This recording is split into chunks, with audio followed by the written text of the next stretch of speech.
Welcome back to another episode of Israeli Frenemies right here on ILTV, broadcasting the beautiful city of Tel Aviv, Israel.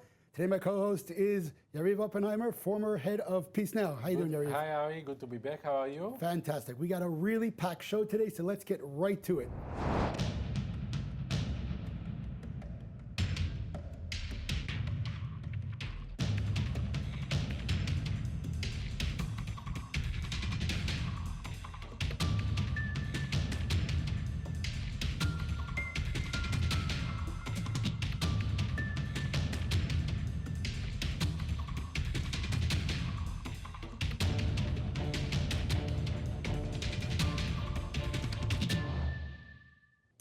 This week, we witnessed and experienced a horrendous, horrific terrorist attack in the Arab Samaria in a town called Chavat Gilad, where an Arab terrorist shot up a Jewish pedestrian driving home to his wife and children. 22 bullets were shot into his car. He was murdered in cold blood. His wife and 6 orphans are now left. You know, for me, I think that this proves once again that this is not about land and it's not about occupation. There is a culture, a murderous culture that exists. No excuses, no reasons can possibly justify such an action. Yariv, I know that I know that you condemn such an action. Of course you do. I mean, how do you explain this? First of all, let me condemn it, you know. I had no doubt. For sure, we all feel very bad about this terrorist attack. This is terror, by the way. It's not something else. It's terror, and we have to stand against terror. However, eventually it's part of the conflict. And when you got a war between us and the Palestinians, this is the result of the war. I believe that the only way to stop this kind of attack is not just using the Israeli defense forces and not just making action in order to hurt the Palestinian back. The only way to really stop the bloodshed is to have peace, because when you don't have peace, when you don't have an agreement, when you have a situation in which you are occupying the other side, some of the people in the other side will decide to take guns and to take lives of Israelis. And we should be very smart, saying to ourselves, force is not going to be the solution. For 50 years, Ari, we are in the West Bank, no solution. We have this incident every month.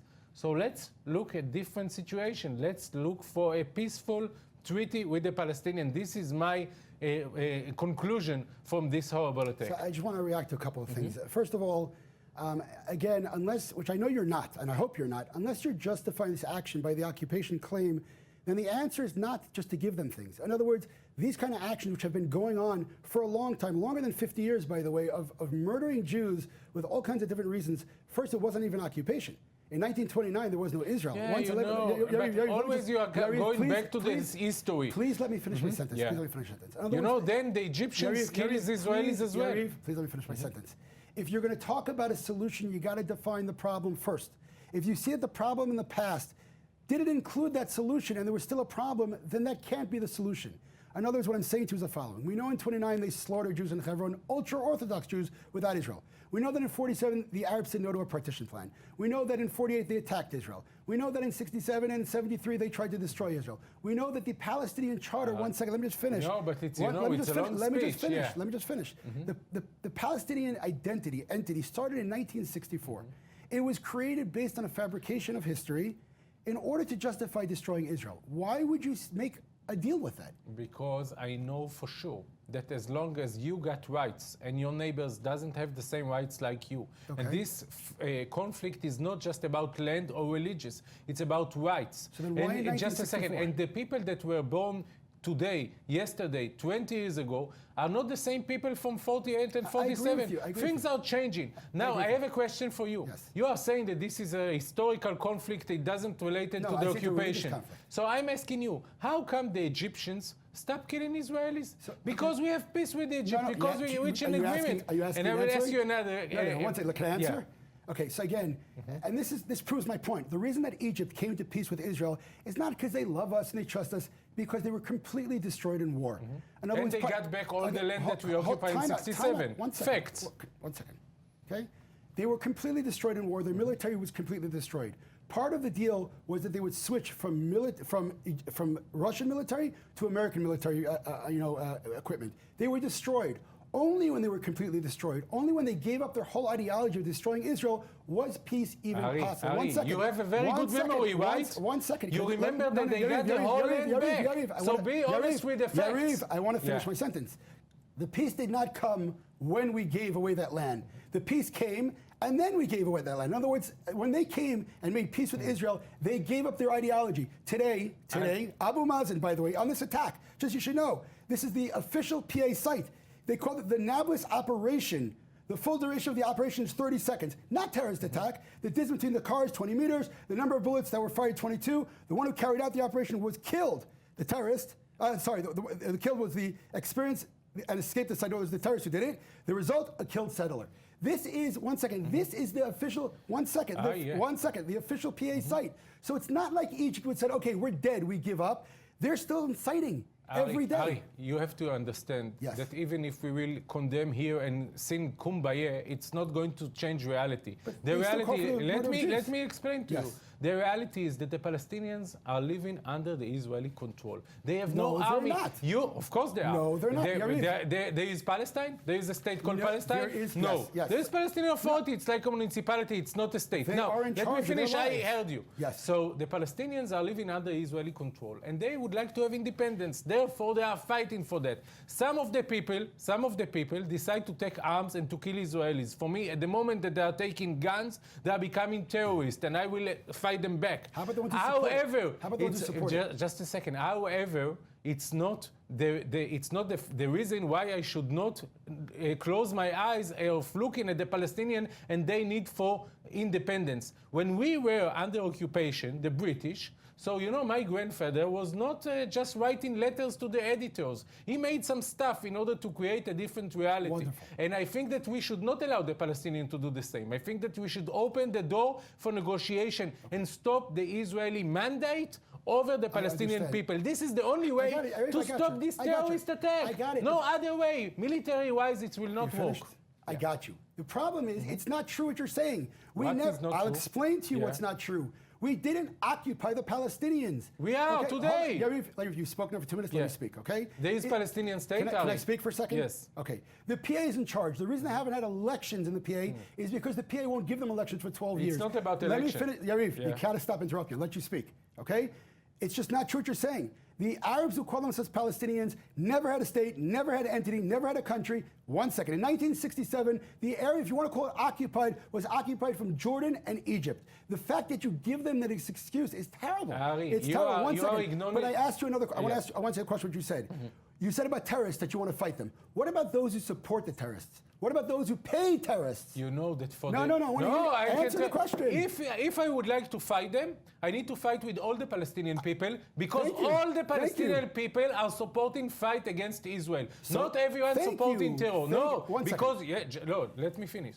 Because we are in a conflict. Now I will tell you. If you would like to ignore the fact. And it's a fact. What's the that fact? there is no Palestine. Agree with me? Again, it's incorrect. No. The Agree PA with me? No Palestinian state. And the Palestinians. The PA are in just charge. a second. Yes. And the Palestinians are not equal citizens in Israel. So what are the Palestinians? Palestinian Authority is not an alibi to a state. It's not a state. Of course it is. It's maximum, you can call it local municipality. Right, so and therefore, you have rights. Your neighbor doesn't have rights. And this is one of the reasons why they keep attacking us. Because Palestinians living inside Israel that has Israeli citizenship are not doing the same. I'm going to agree with you. Thank you. But I'm going to ask you a question. Yeah. Let's say I agree with you. What was their excuse in 1964? You know, because then, do you want an honest answer? Then they thought that they have a chance to kill us all. But today they see reality. Yariv, I asked you a question. I told you. They thought. Why was the PLO a terrorist organization? But I answered you. Let me finish the question. Let me finish the question. Yeah. Why was a terrorist organization created in 1964, 1 second, by the name of PLO, whose goal was to destroy Israel? Listen to the end of the question. There were no settlements.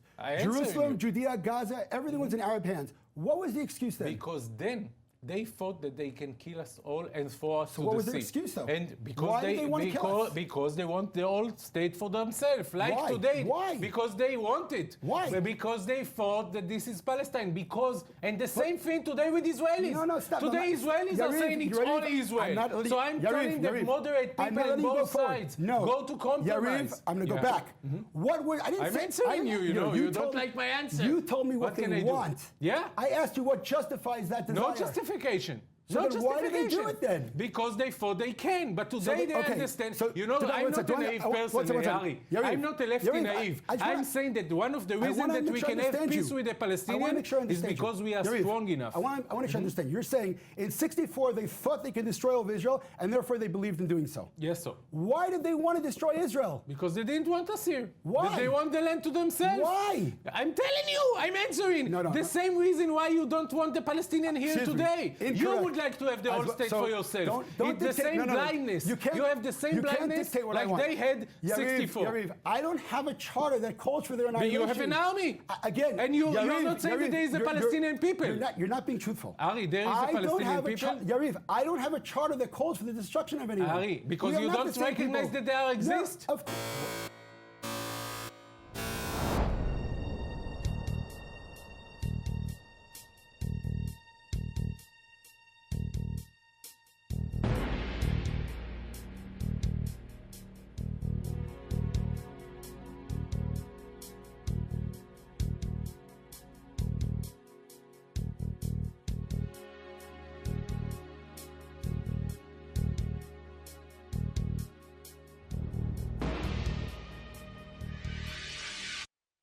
It was a very intense week in the Israeli parliament this week. The Knesset approved the supermarket bill that actually allowed the Minister of Internal Affairs to make the decision for each city in Tel Aviv which kind of business supermarket will be open in Shabbat. And the person that is in charge today is someone from Shas, the Orthodox religious party. So the secular people are very upset about it. I'm very upset about it. I think that we should not allow Orthodox religious people to dictate the lifestyle with inside Tel Aviv, with inside other cities in Israel. By the way, Tel Aviv is out of this law. So this is also discrimination because between Tel Aviv people, I will be able as a Tel Aviv guy to buy in the supermarket in Tel Aviv, but other places might be shut down because the Orthodox religious would like the secular people to adopt their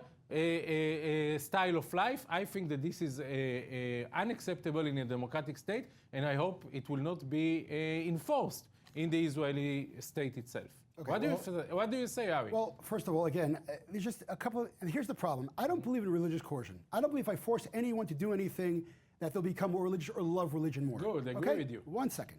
However, your whole premise is a little bit inaccurate, I would say.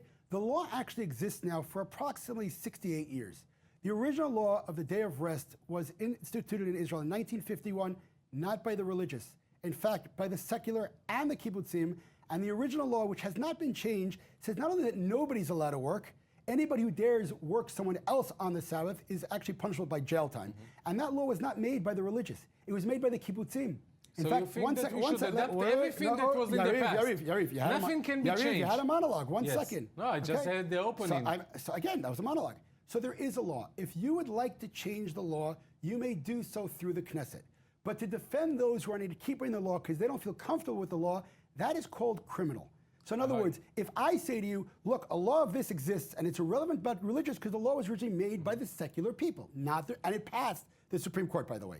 The Supreme Court said to the Knesset, you have to make the decisions. The 1951 law of the Day of Rest, the Supreme Court said it's a good law, also for socialist reasons, and also religious reasons. Now again, if you would like to change the law, and without even giving my opinion if I think coercion is good or not, then change it through the Knesset. You can't defend people who are breaking the law and say, well, they have a right to break the law. It's much bigger than that. It's not just about supermarkets. It's about what kind of a state we would like to have. I understand. Whether it's going to be a democratic state that will allow everyone to make their own decision with whom to marry, what kind of lifestyle you would like, or whether this state is a religious state that you combine and mix it together. I believe that this state should allow every citizen the freedom freedom to decide what kind of life he would like to have, with whom he would like to get married, whether it's going to be secular, whether it's going to be religious, whether whether gay marriage. I think that what we are experiencing today is part of a bigger problem. I believe of freedom. Give the people the freedom to make their own decision. Don't dictate your religious views on me and not allow me to dictate my secular lifestyle on you. Separate between the state and the religious aspects. That's a beautiful speech you gave there. Again, you forgot the fact that there's law in Israel. Okay, let's change it. Let's talk about the principle. It's not just about the articles of the law. You got to let me talk. You say things, you interrupt me. There's a law. If you want to change the law, change the law. Your whole speech sounds very good. By the way, democracy is not you can do what you want. That's not what democracy is. I'm sorry. It's part of it. No, it's not. If you are not harassing anyone else. Democracy says that the people have the power to decide the laws in the country. Democracy does not. I don't want to pay taxes. No, but you know, Ari, but you would like to have your own life. I'll give you a better example. Freedom is part of democracy. I'll give you a better example. According to what you are saying, North Korea is also democracy. I'll give you a better example. Yeah. The ultra-Orthodox don't want to go into the army for religious reasons. Are you for forcing them? They are going to the army? Are you forcing? Are you for forcing? It's a good question. I think that Israel should make its decision, and anyone that is not going to the army should go to work. Okay. And the problem is today that they are not working and not going to the army. I'm not an enthusiastic supporters of taking people forcibly to the army. Of course. However, that's for left-wing reasons. However, like paying taxes, I think that people have duties, and if they are not serving the army, they should serve the society in different ways. It's like paying taxes. I got you. So what you're doing is the following. I don't know if you're paying attention to your words. You're saying there's a law that's in Israel, a law, a day of rest law. That we don't have to keep. But I do believe I can force people to break other things. You are talking about technical things, and I'm talking about principles. I'm legal. I'm talking about principles. I'm talking about what Israel should be. Do your principles take over the legal law? No, but you should do it together. And by the way, if you are right, and the law is totally prohibit opening supermarket on Shabbat, so the Supreme Court will have no chance but to interfere. And eventually the Supreme Court said to the government, it's your decision. So are you denying, and if you want to enforce the law, you should do it. Are you denying there's a law? Yeah, because today there is a situation in which you can overpass the law and open the supermarkets. And it's not a criminal thing. Are you saying right now the 1951 law is not complete only under the auspices of the Minister of Work, that he has, he has the only permission to allow someone to work on Shabbat. 1951, not today. I'm totally saying Are you saying that the law because you know what is the reason? Yes. How come you need to legislate a new bill this week? If you already got a law, but it's not just about technical, it's about vision. It's about where we are going, not just about the votes. You're deflecting the question. I asked you a question. Do you deny the fact? I'm answering you, so how come do you deny the fact that there's a 1951 law? You yes. Well, I'll put the video on after the show so you'll see it. But the point is, there is a law. So why they legislate a new bill? What happened was, in Tel Aviv, people opened up their shops against the law. Not just in Tel Aviv, also in Ashdod, in Beer Sheva, and other places. Opened up their shops, did it against the law, and Israel shut a blind eye to it. So now we have a status quo of people who opened up the shops against the law. Okay. So this is why you need another bill. So there is a problem. There is a legal problem. Now what happened was, when the Supreme Court got involved, because Derry didn't give an answer, the minister was supposed to give an answer. If he would have given the answer, it would have been open shut. Because he delayed, so if you want to blame someone for the Marcos and allowed to be open, it's Derry actually. You see, so eventually it's the Orthodox religious that are not enforcing the law. Because he didn't give a decision, then it went to the Supreme Court. There is a law. Now in the Knesset, they passed another law. And it's legal. You don't like it, doesn't give you permission to break it. Sorry. First of all, I can be against a law that was support. But you and still I have think to that keep we are talking here about ideas and not just whether the law was passed or not. But you have to keep the law. And I think, of course, but I think that this is outrageous law. I think that this law democracy, you're the minority. In democracy, you can make laws that are unjustified. And I think that if tomorrow I will dictate my lifestyle on Orthodox religious people, I think that this will be wrong. You know that if you will take, Ari, I have a question for you. When you are driving a car, you have the freedom to go anywhere, right? It's democracy. No, but because you cannot go on Saturday to this Orthodox religion. I respect them. I'm not forcing myself on them. Don't force you on me. You just proved my point. I don't have the freedom to go where I want. There's law and order in the country. The fact this that law is making no, you can't keep on interrupting. The fact that you don't like the law doesn't give you permission to break it. Why the law discriminates Bnei Brak in Jerusalem Orthodox religious again, neighborhoods so from secular? I will Why? explain to Why you. there is discrimination? The law is for everyone, I'll right? explain to you, Yariv. Because you understand that there is a problem. No, I'll explain to you again. There is another law in Israel which says you have a specific community, like the Arab villages also, which have to keep their religious laws. So if the community is over, they can give... No, I'm finishing answering your question. No, let me finish. They can request to have the roads closed the same way that you can request in Tel Aviv on the gay parade to have the roads closed. Can I ask you a question? A personal question for you. I want to finish first. Let me finish the sentence. Okay? That has nothing to do with the fact that you are obliged to follow the law even if you don't like it. I would like to ask your opinion, not about the law, about your opinion. Yes. Why you are supporting the idea that you or people, religious people, will dictate their life on me? Why you support this kind of idea? I'll answer you. Please. I'll answer you. I'm not dictating my lifestyle on you. You can do it. You are. Can I answer? I'm going to stop every time you interrupt. You can do what you want in your house. You can eat what you want. You can do what you want. You can sleep whoever you want. When it comes to the state of Israel, as a Jewish person, I'm not even religious, as a Jewish person, the Jewish state, I want the state of Israel as a Jewish state to have Jewish characteristics. Okay, you're interrupting it's a long speech. You're interrupting me again. Let me answer the question. Therefore, public transportation should not be running on Shabbat in the state of Israel. As a religious Jew who understands that our 2,000 years of Judaism is the reason we're here for, I want to keep Israel a Jew. I'm not telling you what you do in your house. Do whatever you want. You know that the airport is open. You know that the television is open. Yes. Because you know that a Jewish state, you need to compromise. And I'm telling you, that's included Ari, in the 1951 now law. you should allow me. You agree that you should be compromised. You are not saying let's close the airport, right? There's compromise. On Saturday. No, so I'm saying the only right compromise is that not only in your house you can do whatever you like, but also in your community. That's your opinion. And in your community, that's my opinion. But democracy voted against I'm asking your opinion. We are not talking about the law. I'm talking about your opinion. I told you my opinion. Why you want to get into the secular neighborhoods and to dictate your lifestyle on secular people? Leave us alone. I'm not going to Efrat telling you how to run Efrat. Yes, you are. No, I'm not telling you. You don't want supermarket in Efrat. Don't open it. Yariv Oppenheimer, you do come into a frat and you demand that I get kicked out of my house. No, I'm saying that the border of Israel should not include a frat. You do come into my but neighborhood. Once it includes a frat, I'm not getting into your lifestyle. Live your life, but allow me to live my life. Again, you are coming to my neighborhood and you want to kick me out. But in terms I would like to change the border. But it's a different issue. It's a different issue. You mentioned not me. Let's assume that you are living inside Israel. Let me answer your question. I'm not coming into your home. Of course you are. Yariv, I'm going to stop talking if you want to keep talking over me. I'm not coming into your home and telling you what you do, not to cook, not to lunch. You can do whatever you want. You can sleep in my house. So I will know. Let me know what you want me to answer. But in the street, can I go to supermarket on Shabbat? You going to let me answer? I'm asking you. The law in Israel today says no. The law. You are the law. Your opinion. I would like to get your opinion. No, it's the legal law. You want to put money on it? What is your opinion for this law? I'm going to talk over you. Are you going to vote in favor or against? You don't let me talk. Keep quiet for a second.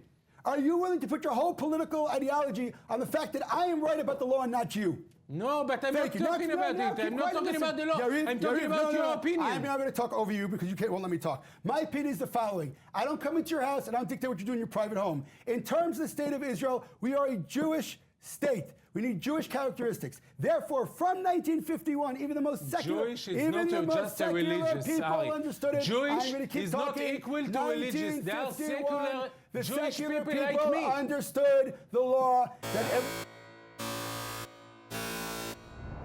This week I'm going to surprise you. My good word is going to the Mossad, the Israeli famous security system organization.